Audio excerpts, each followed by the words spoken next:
I found a 2-minute hack that can drastically increase your audience retention of videos that you've already posted to your channel.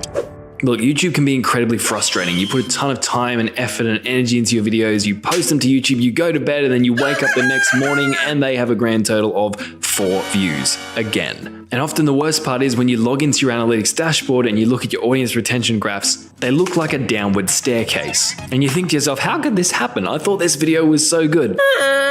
Well, here's the thing. Sometimes that video actually was really good. However, there might be specific points within the video that triggered people and caused them to leave and resulted in them not consuming the remainder of the video. In other words, it doesn't matter how great your video was overall, these little obstacles, these drop-offs, these dips, especially if they're early on, ruin your chances of getting a high average view duration and getting promoted by the algorithm.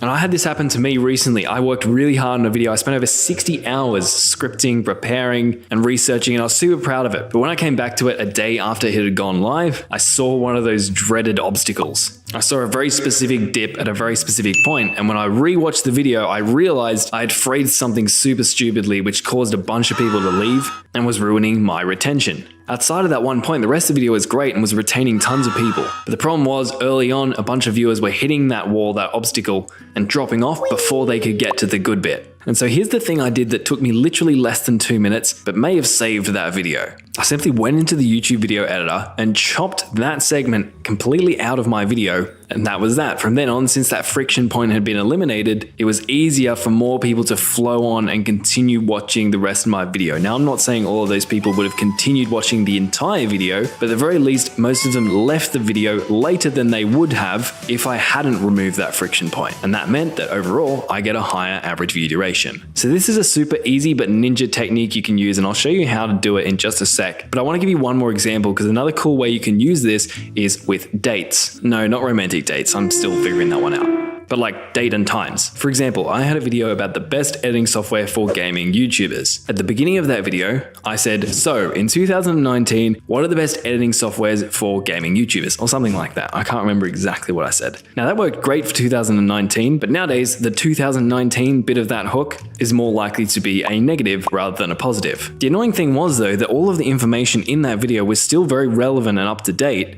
The only thing that was killing it was the fact that I said in 2019. So what I did, again, went into the YouTube video editor, chopped off the so in 2019 bit, and so after that, the video simply started with, what are the best video editing softwares to edit gaming videos for YouTube? And that would have resulted in more people sticking with my video early on. So if you want to do this for your videos, all you have to do is go to YouTube Studio, hover over the video that you think might have some friction points, and click on Analytics. In your analytics, you'll be able to see your audience retention and pick out any potential friction points. I'll talk more about how to do that in a second, but once you identify them, all you have to do is come over to this editor tab, and then you click here to bring up this screen. Then all you have to do is drag these little playheads so that the part of the video you want to remove is darkened out. Then you just apply those changes, and in a few hours, YouTube will have removed any of those bits indicated in the grayed out area, but your video itself will still remain the same. It'll still have the same views, same comments, same everything. All that's changed is you've removed the little friction point. And there you go, you've given your video a much better data-driven chance of succeeding, and it's literally taken you all of 2 minutes. But if you need help learning how to actually analyze your audience retention graphs, what to look for, click on the video up on screen now. In it, I'm going to go over a bunch of different examples, specifically focusing on intros and outros because they can be super important. So click it now and I'll see you there.